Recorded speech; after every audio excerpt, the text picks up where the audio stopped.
राम राम दोस्तों। आज की कहानी है तमाशा।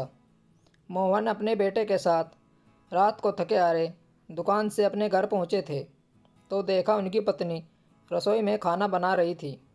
बेटी आराम से अपने कमरे में गाने सुन रही थी। मोहन जी रसोई में गए और अपनी पत्नी से पूछा, आज घर में बहू कहीं भी दिखाई नहीं दे रही। पत्नी नाक चढ़ाते हुए बोली, वह झगड़ कर पियर चली गई है। मैं तो तंग आ गई हूँ आपकी बहू से। बेटा रहने दो उसे मायके में, कुछ महीने वहीं पड़ी रहेगी तो अकल ठिकाने आ जाएगी उसकी। उनका बेटा रसोई के बाहर खड़ा होकर माता पिता की सारी बातें सुन रहा था।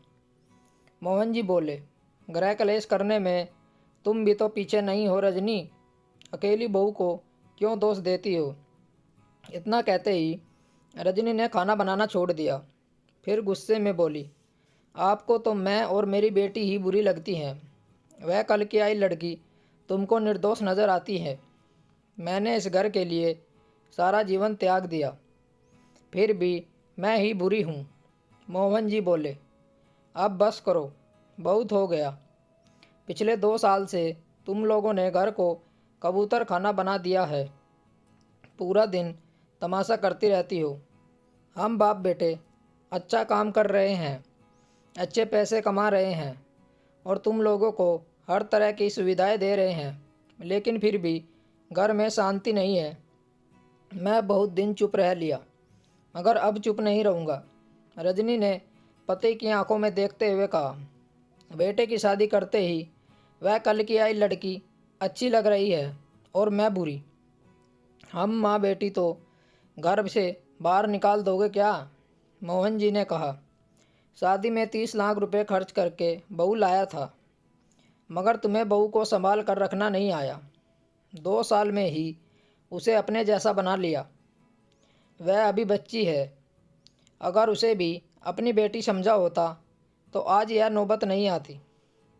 जिस घर में 2 घड़ी चैन से बैठकर खाना नहीं खा सकता, उस घर में मैं अब नहीं रहूँगा। कल से मैं और मेरा बेटा अलग किराए के मकान में रहेंगे।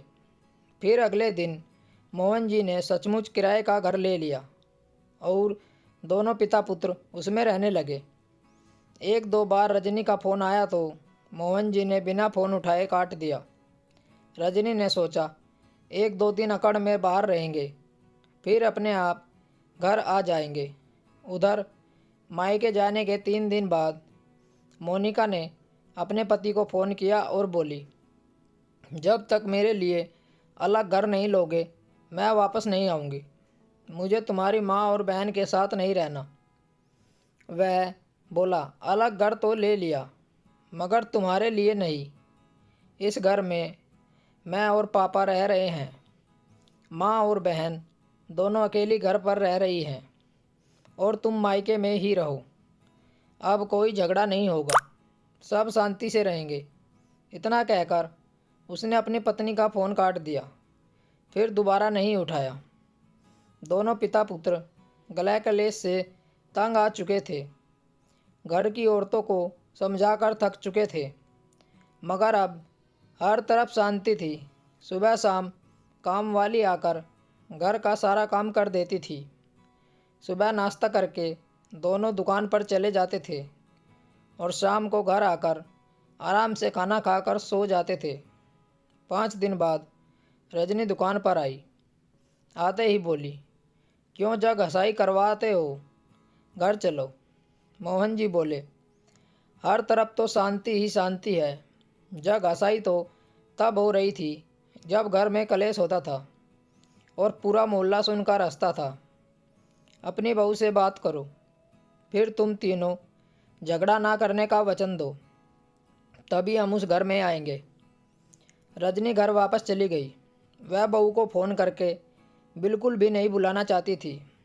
वह तो चाहती थी कि बहू वहीं अपने मायके में ही पड़ी रहे और जब वहाँ की औरतें उसे मायके में पड़े रहने के ताने सुनाने लगे तब उसकी अकल भी ठिकाने आएगी।